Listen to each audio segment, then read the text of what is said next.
Hello students, welcome to the channel.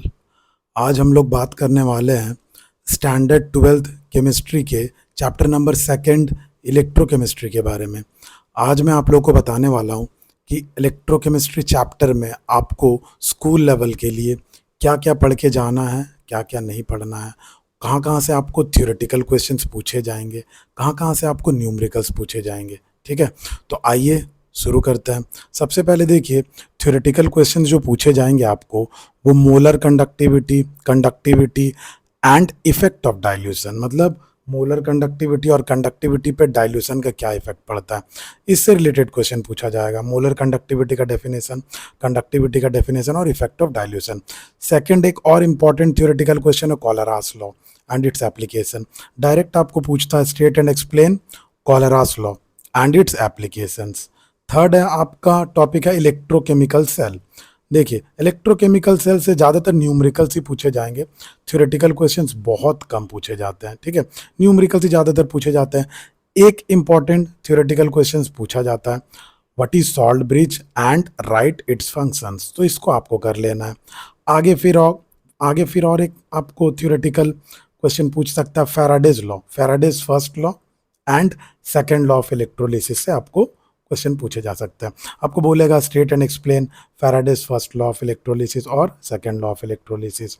उसके बाद है लेड स्टोरेज बैटरी। देखिए, लेड स्टोरेज बैटरी एक इम्पॉर्टेंट टॉपिक है और इसका सेल रिएक्शन आपको पूछा जाता है। ठीक है, इसका सेल रिएक्शन, जब लेड स्टोरेज बैटरी डिस्चार्ज होता है तो उसका सेल रिएक्शन आपको पूछा जाएगा। और इससे भी ज़्यादा इंपॉर्टेंट है चार्जिंग वाला रिएक्शन। जब लेड स्टोरेज बैटरी को हम लोग चार्ज करते हैं तो उसका क्या रिएक्शन होता है, वो रिएक्शन आपको लिखना पड़ेगा। ये एक इम्पॉर्टेंट टॉपिक है। ठीक है, अब आइए न्यूमेरिकल्स की बात करते हैं हम लोग। न्यूमेरिकल्स वही मोलर कंडक्टिविटी एंड कॉलरास लॉ पे न्यूमेरिकल्स पूछा जाता है।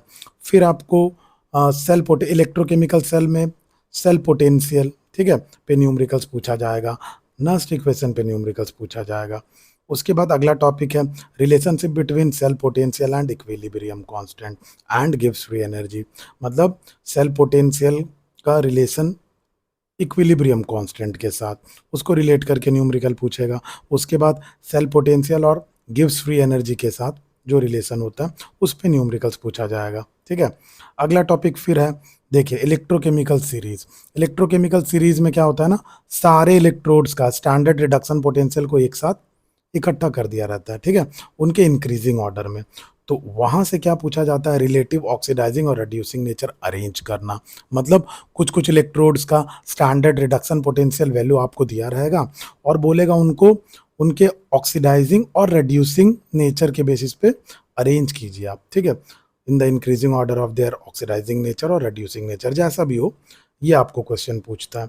उसके बाद फिर क्या पूछेगा, न्यूमेरिकल्स पूछा जाएगा आपको।